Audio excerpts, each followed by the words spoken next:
as a student, I got to go into rooms where President Barack Obama was there, Jeff Bezos was there, My gosh. Obama was there. I mean, all the most powerful people in the world, former presidents were there. And I was witnessing it firsthand as a grad student. It was so empowering and so beautiful, and it was truly a dream come true. But during that time, we switched into the Trump administration. And that's where chaos really struck me, all of my colleagues, and DC and the nation as well. Because as a journalist, you have so much responsibility to report facts, and this beautiful platform that can serve for so much good and can put so much information out there was completely destabilizing Washington, DC. On today's episode, and our very first episode of A True Goddess podcast, the beautiful and angelic Emiliana Molina Fajardo shares her most painful battle of finding her true, authentic self. She shares the glamorous and not so glamorous sides of the news industry, from covering the White House to the darkest alley of child abuse and homicides. How she battled with anxiety and depression that took her away from the limelight for almost 2 years. And now she is back to owning her truth and owning her power, the founder and CEO of the Awakened Journalists and Media Healers. Emiliana is also the voice that introduces all of A True Goddess podcast episodes. Welcome, Emmy, and welcome our listener to A True Goddess podcast. I am your host, Dr. Sash. This is a community where we inspire women to express their true essence. My intention is to lead women to flourish as true goddesses. We are a community that heals and uplifts with love, kindness, empathy, compassion, and gentleness. We empower each other to expand our authenticity and rise to the confident and to live our true purpose as we forgive the past and create a magnificent and joyful future, a sweet and peaceful earth. And today I want to welcome my first guest to the podcast, and I'm very honored to know her and to be interviewing her today. This is Emiliana Molina Fajardo. She is a founder of Media Healers and the Awakened Journalists.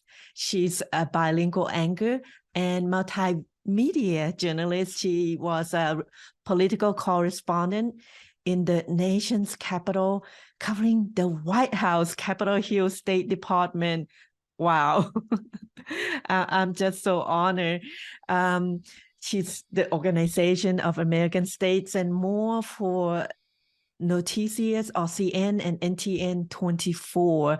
Her work aired on national TV across 23 different countries in Latin America and Europe.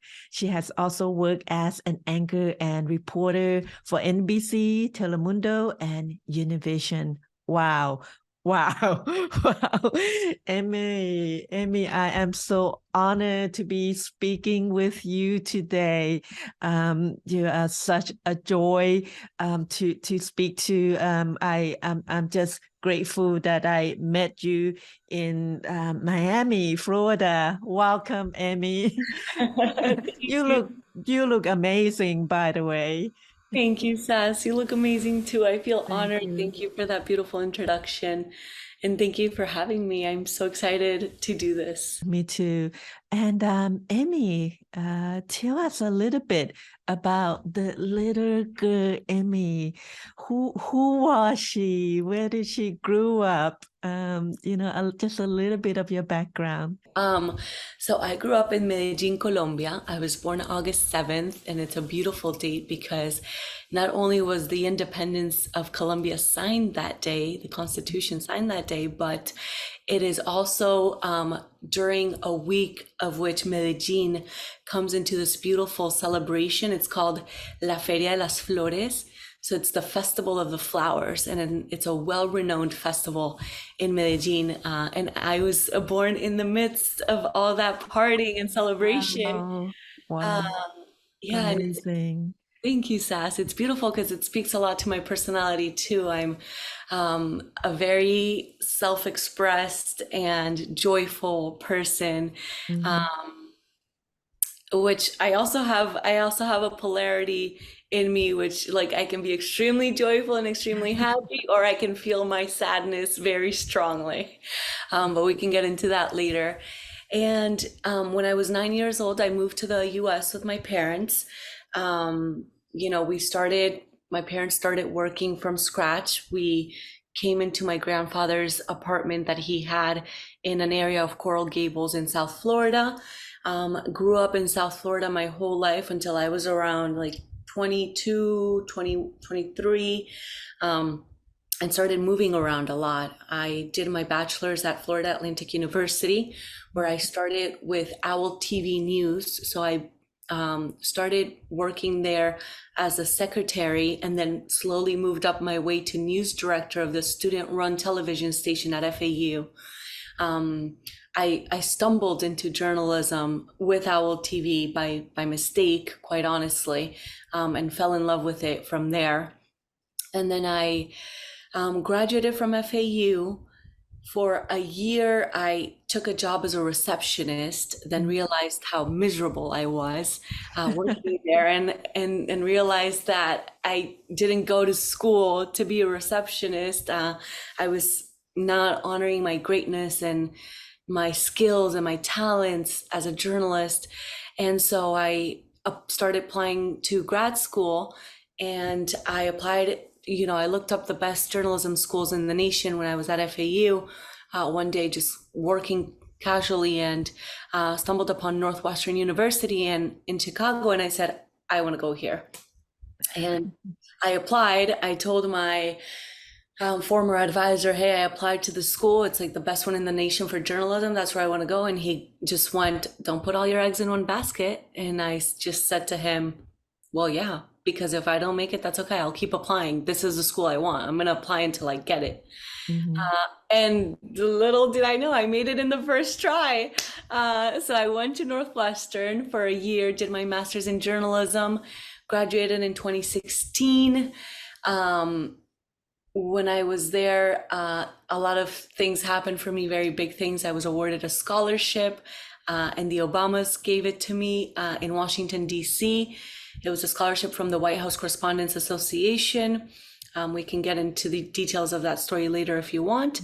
And from there I graduated, and then I started working. I graduated on a Saturday, and I was already working at Univision the next Monday in Washington, D.C. And that's where my career kind of took off. And 2 years later, I became a White House correspondent. And now I'm here in Miami again. I am founded the Awakened Journalist and Media Healers. And I just started working recently as well for a radio station that is soon going to launch nationwide as a television station as well. It's called Americano Media.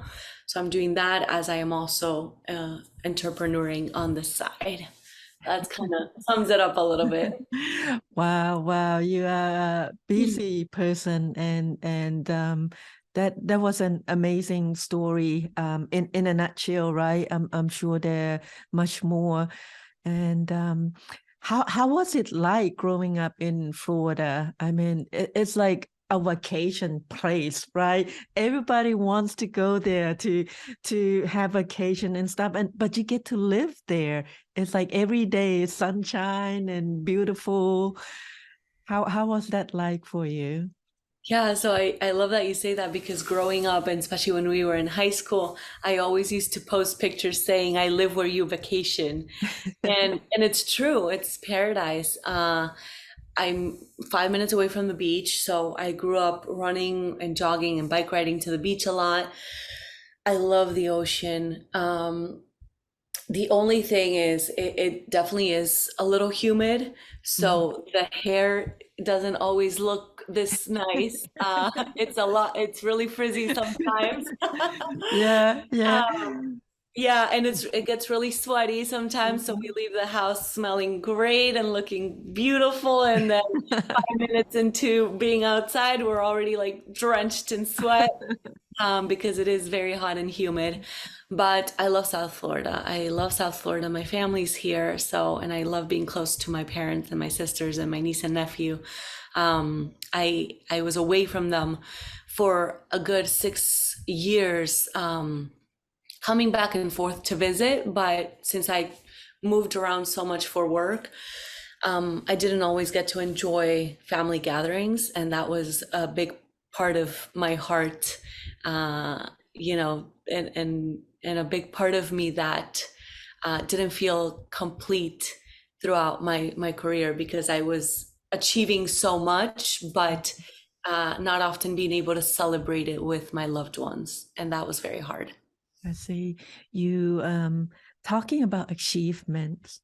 You achieve a lot within a short time, right?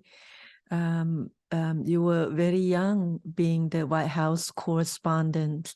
And I'm sure with that comes a great responsibility and a great weight on your shoulder, I assume, because you're this news anchor that reported to the whole world pretty much about what is going on in our nation.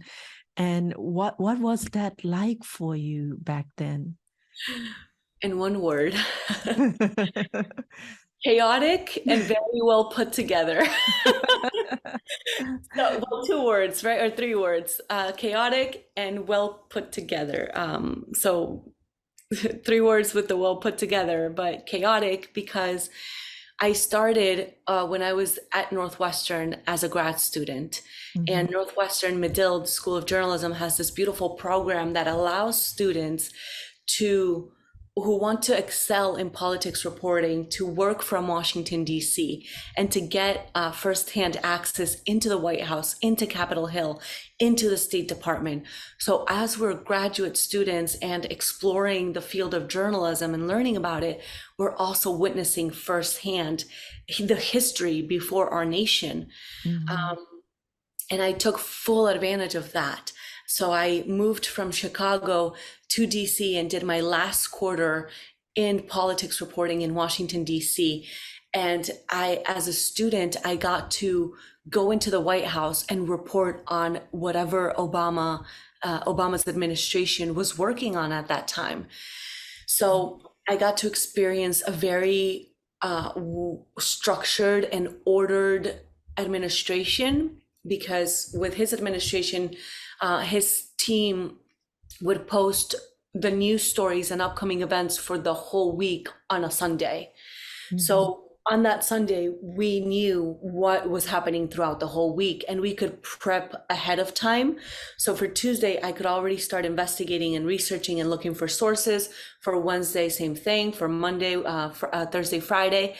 And so it was, as a student, I got to go into rooms where President Barack Obama was there, Jeff Bezos was there, Oh my gosh. Obama was there. I mean, all the most powerful people in the world, former presidents were there. And I was witnessing it firsthand as a grad student. It was so empowering and so beautiful. And it was truly a dream come true. Very difficult and challenging in many ways, but a dream come true nonetheless. And then I graduate, start working for Univision, where I covered a lot of homicides, a lot of gang-related stories, a lot of domestic violence, very gruesome reporting and challenging reporting. And 2 years down the line, I quit and I move on to this job as a White House correspondent for NTN24 and Noticias RCN, which is like the national news station for Colombia. And my whole family is in Colombia, aside from my parents and my sisters. So my whole family, aunts, cousins, uncles, were all watching me on national television in my home country. To me, that was such a dream come true. But during that time, we switched into the Trump administration. And that's where chaos really really, really struck me, all of my colleagues, and DC and the nation as well. Trump is a leader who is unapologetically himself and who speaks his truth freely and authentically. And although a lot of people may criticize him, and it doesn't mean that I agree with his ways, he is his true person, right? And that's admirable. Like, whenever somebody can be their true selves and their authentic selves, doesn't matter if you do harm or do good for the world, he is being the person that he was meant to be in the world, and he's playing the role that he was meant to play as a president. And I'm not justifying any of his actions whatsoever, but I am just saying that that is something that is admirable. He is being his true self. But in that true self came a lot of chaos and a lot of instability, especially for institutions and for journalists. So in my case, I would start working on a news story on a Monday, and already had my sources, already had the story researched and investigated, and was 5 minutes away from doing a live shot, and Trump would tweet, and that would change my whole story. So my news director would call me 5 minutes before going on air, like, "Hey, Emmy, Trump just tweeted. This changes your whole story. You need to mention the tweet." And I was just like, okay, give me a minute, because I don't even know what he's talking about. I don't know what he's saying. We need to figure out what this means. Like, my story is no longer, it doesn't work any longer. It's obsolete.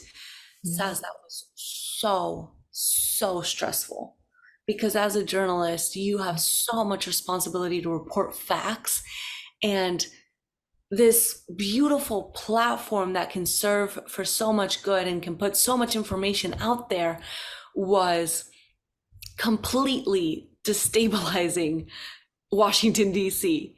Yeah. And myself and a lot of my colleagues spoke about it all the time. We went through major crisis of panic attacks, anxiety attacks, because of the stress and the workload that we lived through Trump's administration.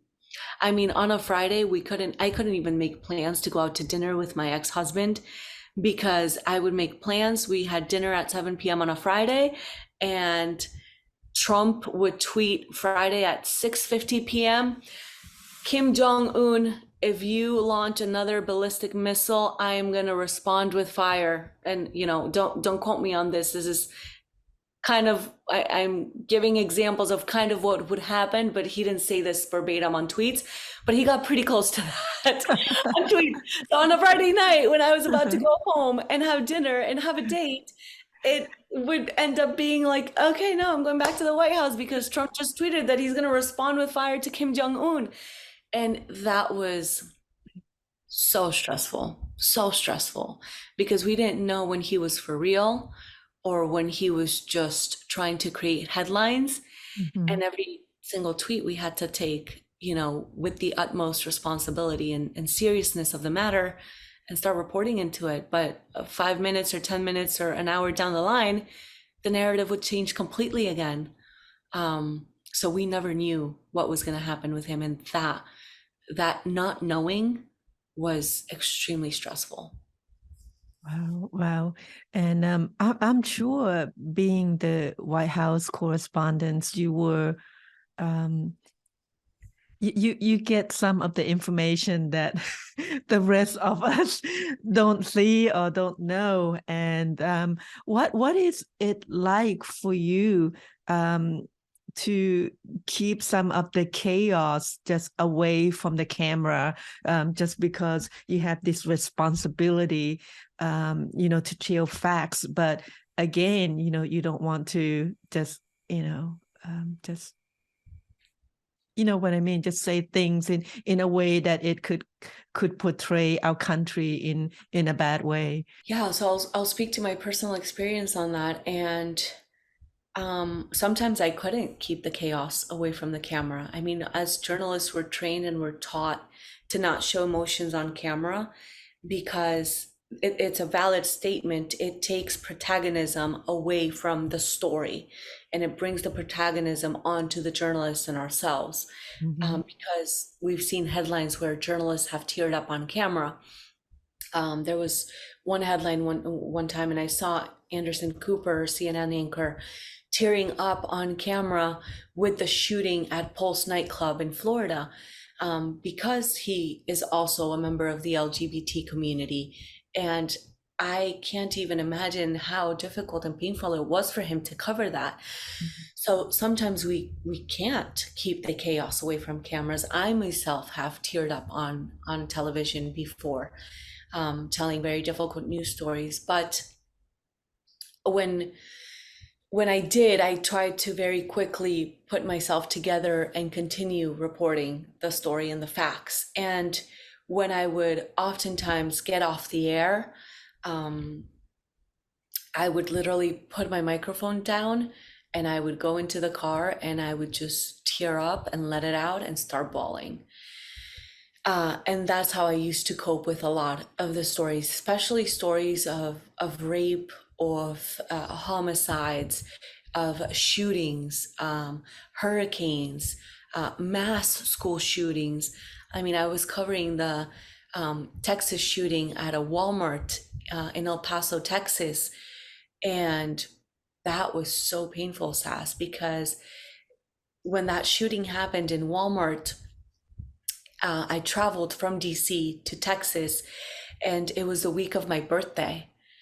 Mm-hmm. So on the day of my birthday, I was at a funeral home covering the death of families and loved ones, and witnessing how they were going through the whole process of what are we going to do with our loved ones' bodies. And at the same time, on the other side, I was receiving phone calls from family members and friends saying, "Happy birthday. What are you doing? Like, how are you celebrating?" And I was, picking up the phone when I could and when I had a minute, and just letting them know I'm happy to be alive. I'm at a funeral home covering a mass shooting. Like, I don't even know how to process this or how to go about it. And that was one of the stories that deeply moved me, and I held it together on camera. But when I got back to Washington, D.C., and I remember I walked into my apartment, I sat down on the couch, and I started processing and integrating what I had just gone through. And my little sister called me and she was like, "Hey, how are you doing?" And I just kind of stayed on the phone and said, "I'm okay." And she asked again, "How are you really doing?" And I just dropped it and I started bawling my eyes out and saying, "I can't believe I just went through this. I can't believe I just witnessed this. I can't believe I saw families losing their loved ones, going into the hospital," and just crying and sitting with that feeling and those emotions with my sister on the phone, holding me and loving me through it, was one of the most painful things and one of the most painful stories that I've had to cover in my career. And so yeah, sometimes we keep the chaos away from cameras, sometimes we can't, and both are valid. We're humans. Mm-hmm. Yeah, definitely. We to make the story a little bit lighter, we often, watch like YouTube videos and stuff like that where the news anchor would have some, difficult time keeping the chaos away. I think the one viral video that went out was that when the man was doing an anchor from his home, reporting live news, and his little kids were coming behind. I'm not sure if you saw that one, but that was just something that we can laugh about, but when you have to cover something that is so major and a tragedy like that, it it must have affected you, and I can imagine all the journalists out there in a deep way.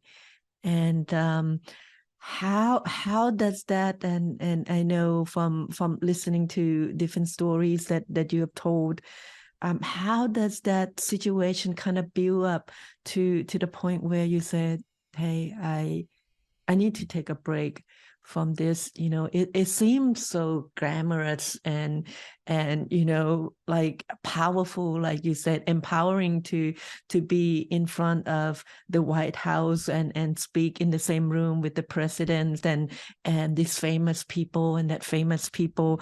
And I'm sure a lot of people out there is like, wow, look at Amy.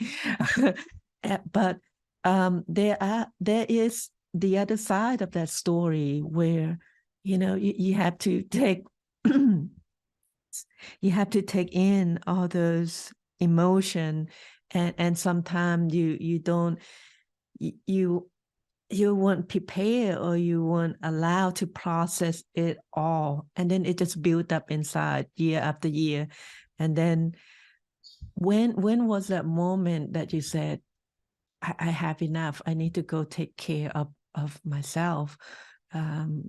This is just getting to be way too much. When did that happen? Yeah, so thank you for that question, Sassy. It's a beautiful question. I'm so glad that you asked it because it brings me to 2 points.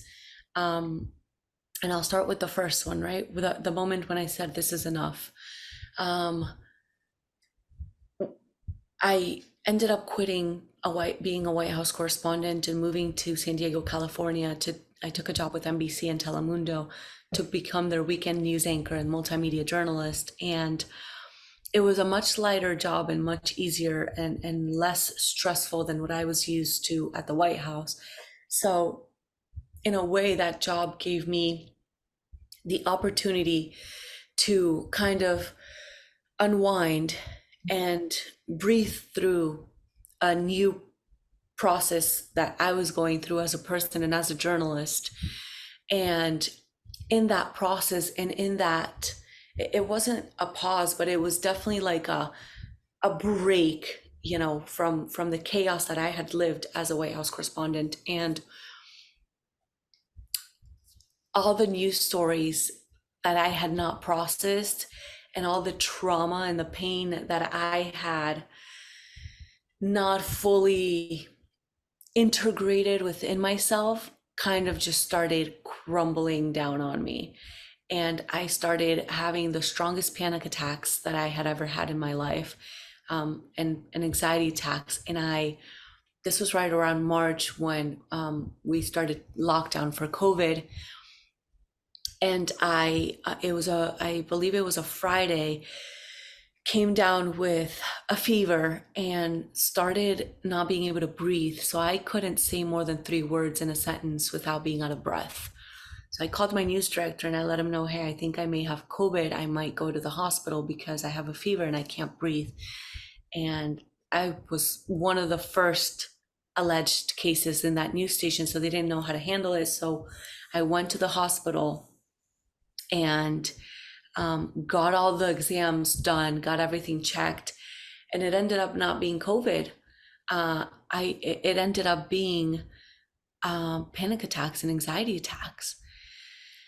And so throughout that year, that was March, throughout that year, I went to doctor's appointments probably at least once or twice a month, dealing with a lot of infections. I was dealing with like yeast infections, UTIs.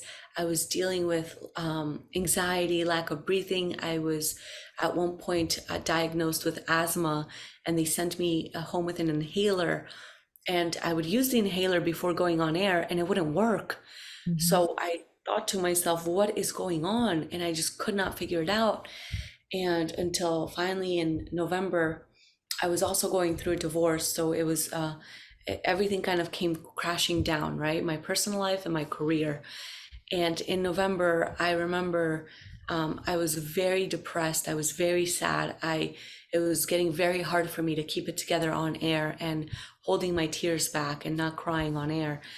And I made a mistake on air. I reported that a fire department was door knocking and kind of guiding the community to seek safety or resources or help, and that wasn't true.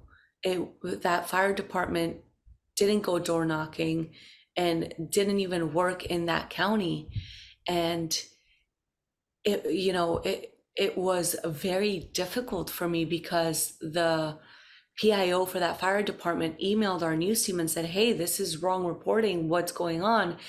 And my news director emailed me, and I owned my mistake, and I said, "That was me. That's my mistake. I apologize." And that's when I said, "That's enough. I can't do this anymore because I am no longer even doing my job well." And I was very hard on myself for that mistake. But that was my sign. And I said, "I can't. Like, I am collapsing emotionally, physically, and mentally in my personal life and in my career. And this is where I draw the line. That's it. I can't anymore." So I spoke with my news director and I quit. I had to break my 3-year contract and I moved back to Florida.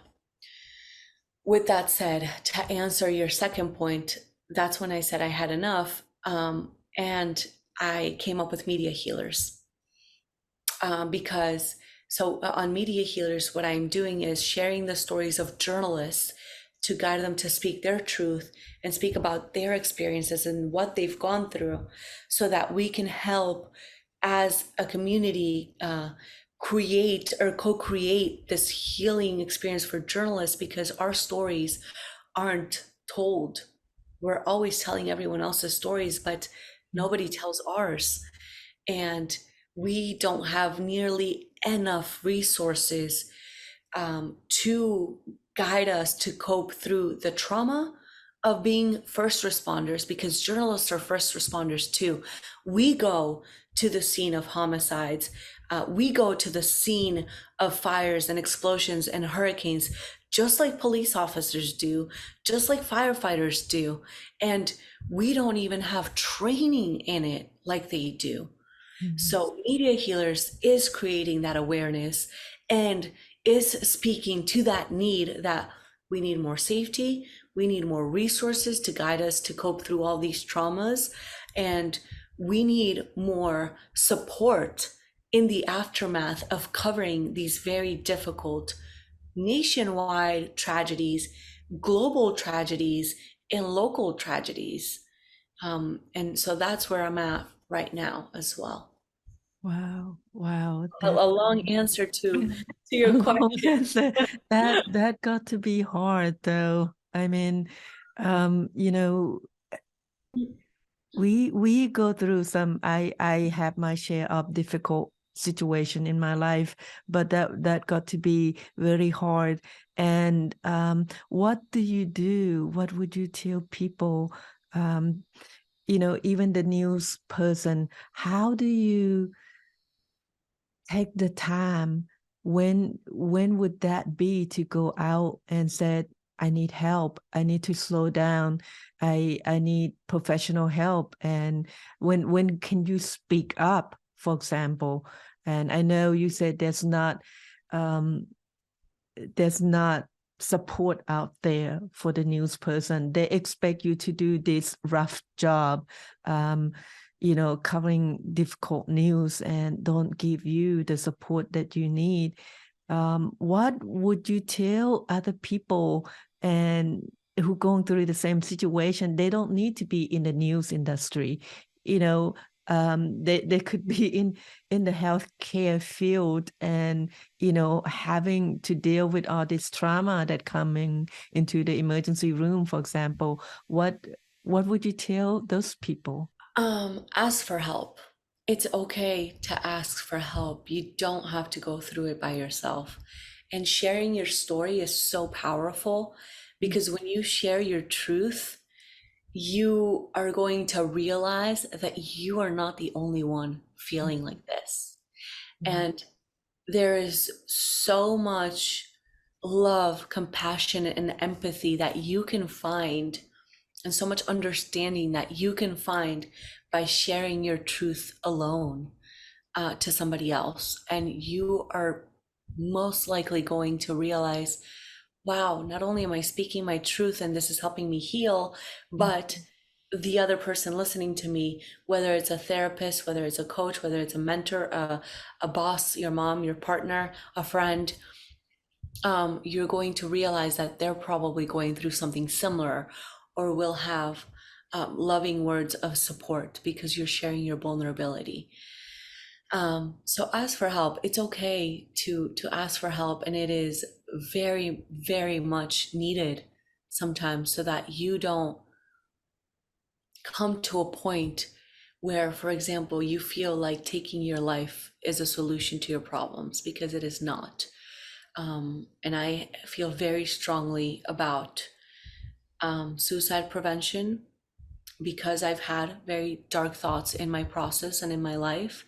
And I am very privileged that I sought help and guidance and got through it and got past it. But I have had dear friends that did not get through it. And taking your life is never an answer to your problems. So ask for help, and you're not alone. Like, you don't have to go through this alone. Thank you for that, Emmy. And your purpose with this media healer, I'm very excited about that, because it gonna put really the awareness out there that we are human. We see all these people on TV, on stage, and they look so glamorous. They look so put together. They look so perfect. Not glamorous at And we're all. like, there can't be nothing wrong with them, right? They're just this, and that is also a heavy role to kind of be, because you don't want to let people down, right? A lot of people said, oh, well, I need to be strong, and I can't cry in front of camera.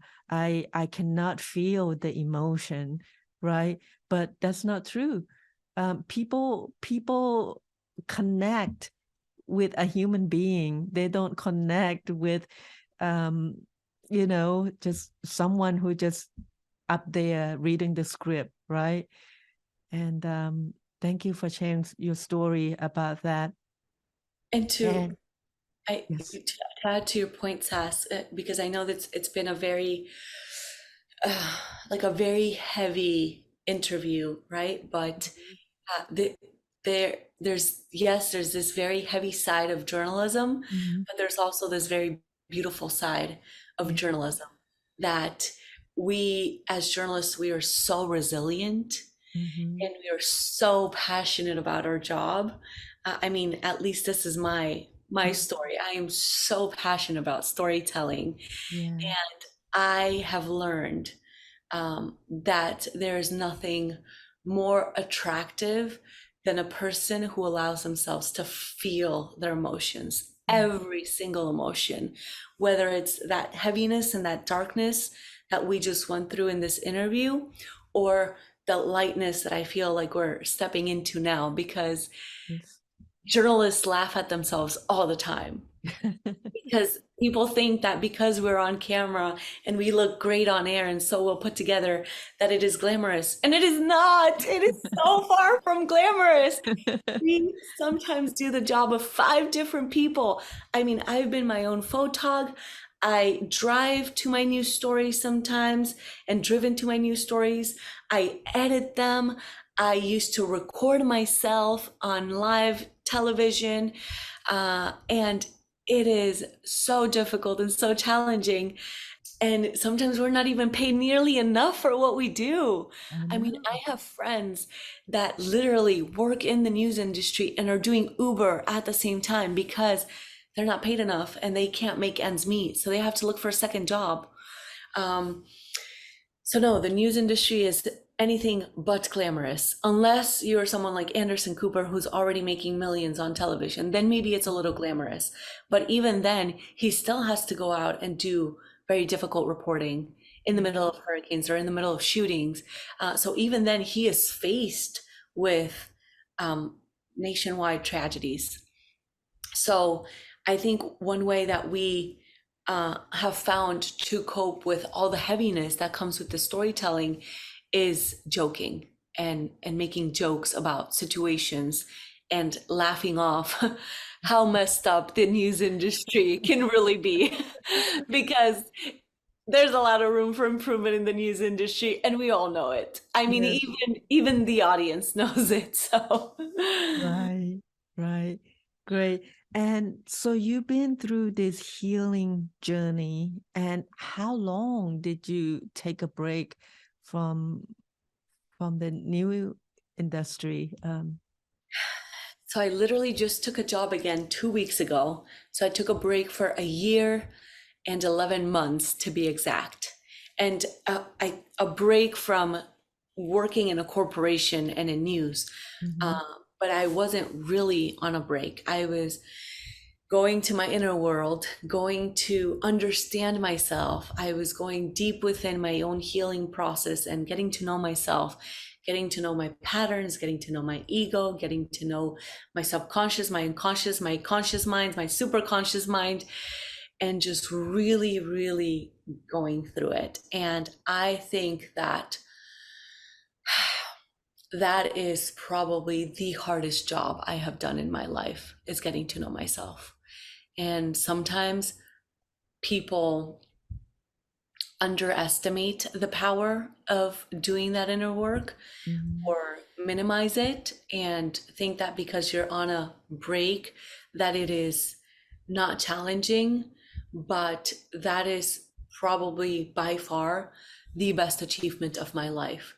I mean, I've made it to the White House and that was beautiful on its own, but Mhm. getting to know myself, living with inner peace, understanding my patterns, understanding where my self sabotage is, understanding why I was rejecting myself, understanding why I wasn't being true to myself, why I was being unfaithful to myself, why I was humiliating myself, and transmuting that and transforming it and healing it has been by far my most my biggest accomplishment and achievement in life, and finding inner peace in my mind, Sass, because so many times I would literally just sit in my room and think to myself, please take my head off, like I don't want to live in my head, this is so flippin' hard. So like just being able to sit with myself and loving myself, that you can't put a price on that. You cannot put a price on that. And I trust and I hope that everyone can find that feeling within themselves so they can live with inner peace and with knowing that they are being true to themselves. Mhm. Uh, that's so valuable. That is beautiful. Thank you, Amy. Yeah, you're just like, this amazing energy that just like burst in front of my screen right now. You're like an angel.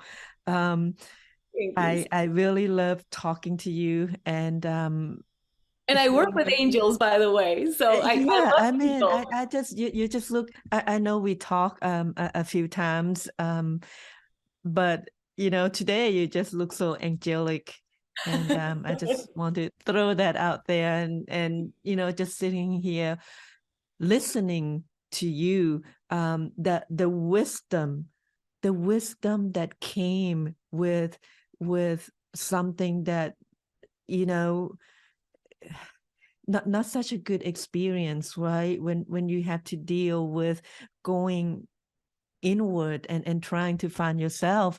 And I'm glad you bring that up about finding yourself, because that got to be empowering. That's like, to me, the most empowering thing you can do is know thyself, right? Like Socrates said.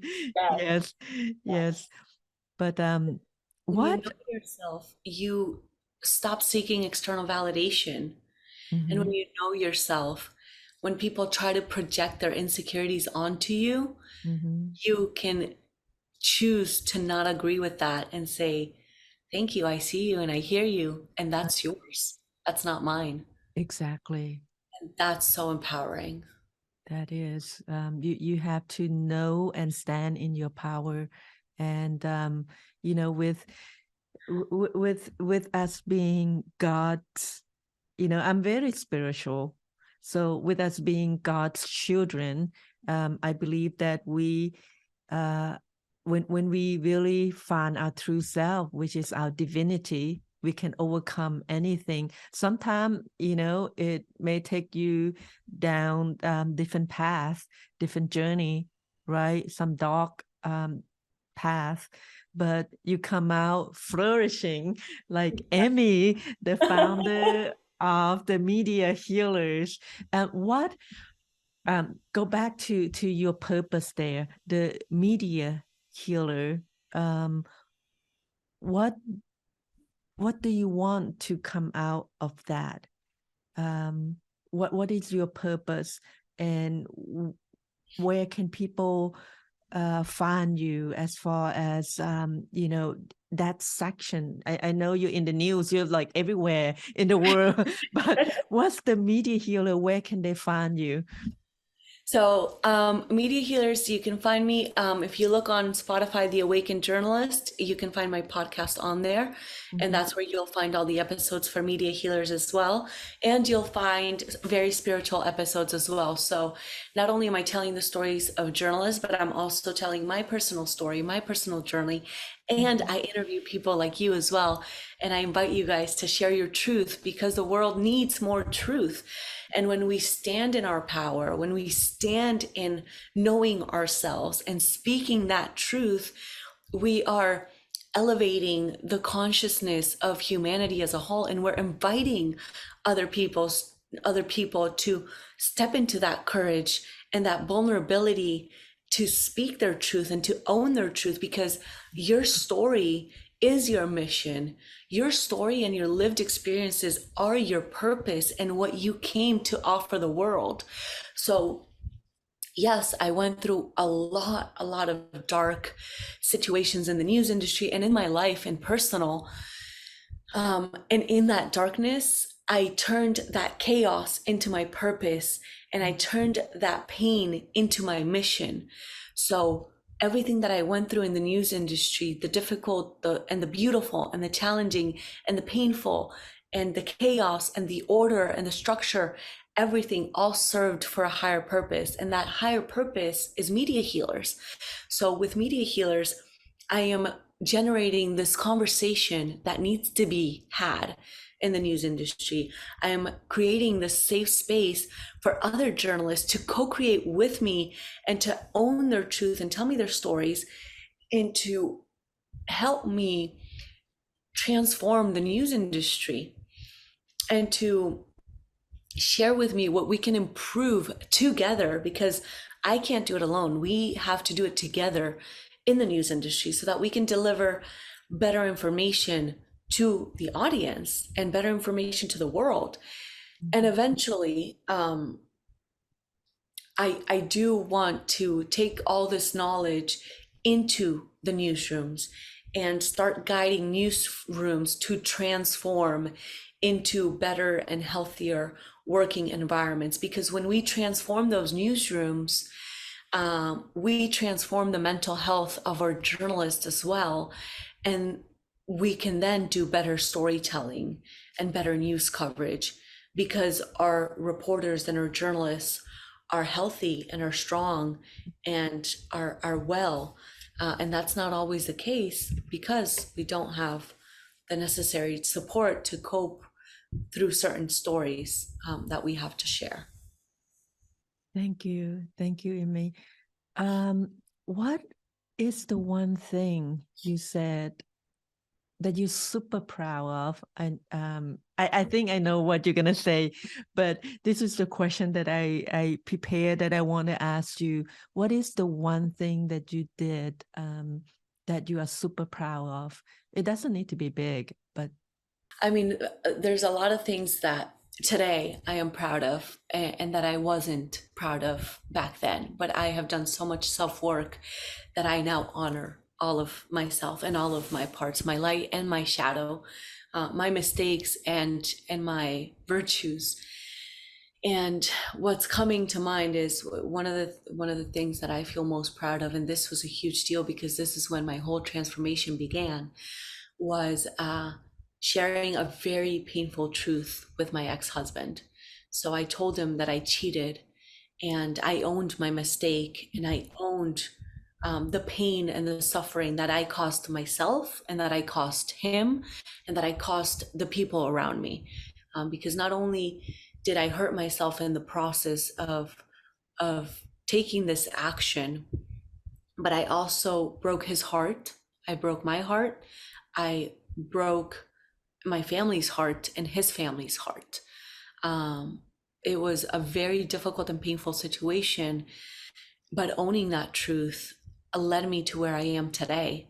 And it led me to understand that in that pain and suffering, I also found a higher purpose and a higher calling. And that higher calling is I speak my truth. And as I speak my truth and share my story, I am inviting you to step forward, to own your power, to own your mistakes, and to also speak your truth. Because in your truth, there is in your truth, there is a higher purpose and a higher calling. And that in itself, Sass, is so powerful, so powerful. you are powerful. I'm listening to you. I was like, wow, wow, wow. And I wasn't always this powerful, right? I really had to go through it to get to this point. Have yes, yes. You've seen me in very difficult and painful situations. You've seen me cry my heart out. Yes. And it's okay. And you can find your power in your vulnerability, because you need to be vulnerable to get through it, right? You need to like you said, own up to your mistake, own up to your truth, cry it out, whatever, find a friend, God knows I've cried it out. He knows.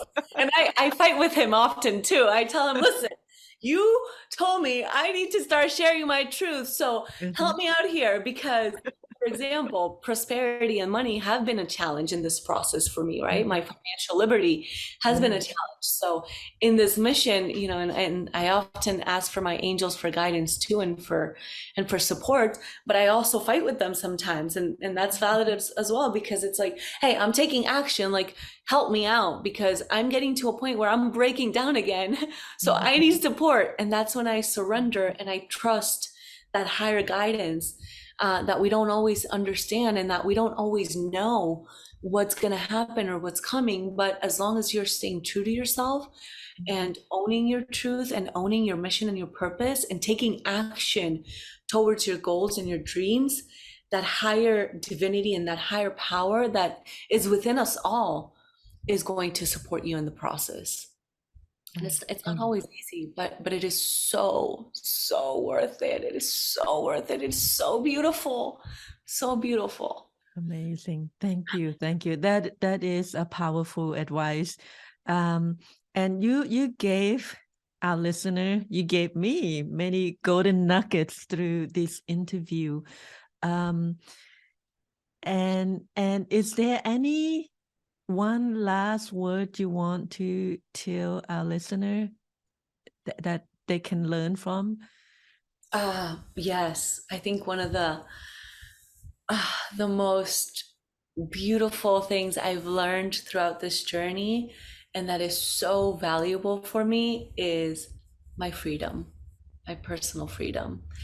And the only way that I can find that personal freedom is within me. And how do I find that? Is getting to know myself, embracing all parts of me, my mistakes, my shadows, my light, honoring all versions of myself, understanding that every night when I go to sleep, I am dying and I am waking up as a new version of myself. So that experience of waking up every single day is a personal choice to get to know myself all over again, because I woke up and I am alive and I am allowing myself to know myself during that day and with life has to offer me that day. And finding that freedom and feeling that freedom comes when you speak your truth unapologetically and authentically. And you can choose to do that with love, ease, and grace and kindness, and being your authentic self and understanding why you came here, who you are. So understanding who you are and what you came here to do. Those are the most important questions you will ask yourself in your life. And waking up every single morning and making that choice to understand who you are and what you came here for, and choosing to step into that power and into that mission, that is how you feel free and find freedom. And I think at the end of the day, that's what we're all looking for, feeling free, and feeling free to be ourselves, and feeling loved unconditionally in that process of being ourselves. And you can't put a price on that. So speak your truth, find out who you are and what you came here to do, and step into that power. Thank you. Speak your truth, finding who you are while you're here, and step into that power. That's in a nutshell, if you can do that, Yeah, and you can get through anything pretty much. To bring this conversation full circle, right? This is what I was referring to about Donald Trump. Mm-hmm. He is unapologetically himself and speaks his truth, and he stepped into that power. And that power for him meant becoming president of the United States. Mm-hmm. And he is really well loved or really, really hated. That's okay. It's Because okay.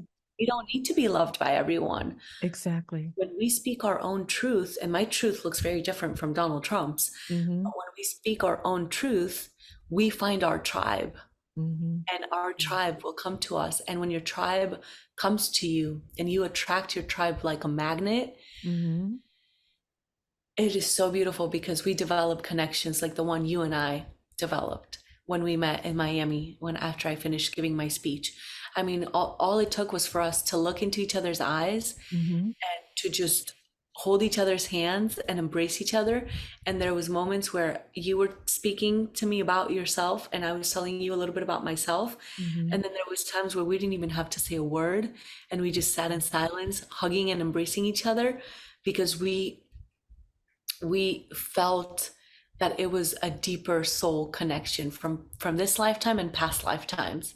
Yes. And there's It's just so beautiful. there's freedom inside. That's how we met. I mean, it's like you're my long lost sister from lifetimes ago. I just felt that, and you're an amazing soul. I'm just honored to have a chance to get to know you again, and to be able to help you tell your story, and you tell your story in the most powerful way. You stand in your power. You I just look at you, you're just so angelic. So it's like a true goddess, and if Emmy can go through this and come out still this powerful, you can do it too. Like Emmy said, speak your truth, you will find your tribe, right? And if you being fake, then you get the fake tribe. Right. I will ask you, if you have a genie in a bottle and you get to rub, not the bottle or the lamp, whatever you call it, the genie in the lamp, you get to rub the lamp and said your 3 wishes, and that will make all the difference in the world. What would your 3 wishes be? So 3 wishes. First one, and I think that our 3 wishes can change over time, right? Because like I Mm-hmm. said, I'm one person today, but tomorrow I'm probably going to wake up being a completely different person. Right. But 3 wishes today, because it is what I'm currently going through in the present moment, is I wish for my health. I choose to have abundant health and my most optimal health, because I going through that process of really going through it. I was not my healthiest version, and I gained a lot of weight, and I had severe acne issues, and I went through a very strong depression. So my health, and that embraces and encompasses my emotional, my physical, and my mental health, and my spiritual health, all Mm-hmm. bodies. Um, Second wish, being true to myself, being true to myself, to my authenticity, uh, to my truth, and to my freedom. So being true to myself is my second wish. No matter where I go, no matter how difficult it may be to speak my truth in the environment in which I may be in. And my third wish, um, surrounding myself with my loved ones and my tribe, and being surrounded with the people that I love the most and that love me the most and that will support my highest purpose, and that I will also guide and support them in their highest purpose. I think those are my 3 wishes right now. Yeah. And your wishes will come true. They will, because like that's how the universe That's works. how the universe works. That's You how the put it universe out works. there, You you wish, say it out there, and you believe it with the conviction, and the universe will will provide. deliver what you ask for. Exactly, Yeah. exactly. Thank you so much, Amy. I wish I can talk to you all day long. It's just so enjoyable, so fun speaking with you. And you are truly a true goddess, and you stand in your power. And I am grateful that you share your story and to help other women out there who are going through similar situation, right? Um, you know, in whatever situation they're in whatever job they are in whatever industry they are in, they it, life is stressful, you know, and you have the right to go out there and find help. You have the right to go out there and speak your truth and say, hey, this job is too much, you know. And you also have the right to take yourself out of that situation, find a different job, take a break, going through the healing journey, whatever that may be. So, And step up to your power, speak your exactly. truth. Exactly. Speak your truth and step into your power. Yeah, 100%. Yeah, thank you, Amy. Where can people find you again? So I'm on Spotify as The Awakened Journalist. I'm also on YouTube as The Awakened Journalist. I am on Instagram as Emiliana Molina Fajardo. So my full name, Emiliana Molina, Molina, and then you'll find me right there. You'll see all my work, all my my whole life, or a big part of my life, on camera and behind the scenes. I love sharing a lot of stories from the behind the scenes. That's one of my favorite parts, showing you guys what happens behind the scenes, and sharing parts of my heart and my journey, so that I can, guide you and make your journey easier than mine has been. Because I love you, and thank you for saying that I look like an angel and a true goddess, but and that wasn't always the case. First, I had to embrace my darkness and my shadows, and that inner demon inside of me, and that inner devil, so that I could truly feel like an angel and step into my purpose and my power with the utmost responsibility for my mission. So don't be afraid to also embrace your shadows. I think that's one of my biggest advices as well.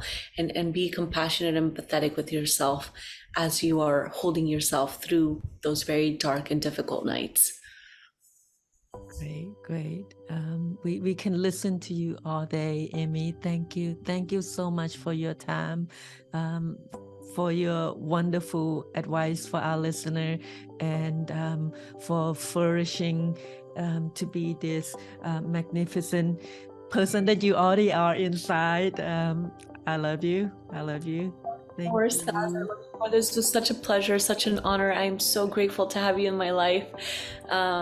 Since the first day that we met, we were already saying, I love you so much. So yeah, we're soul sisters, and I'm so grateful for this interview.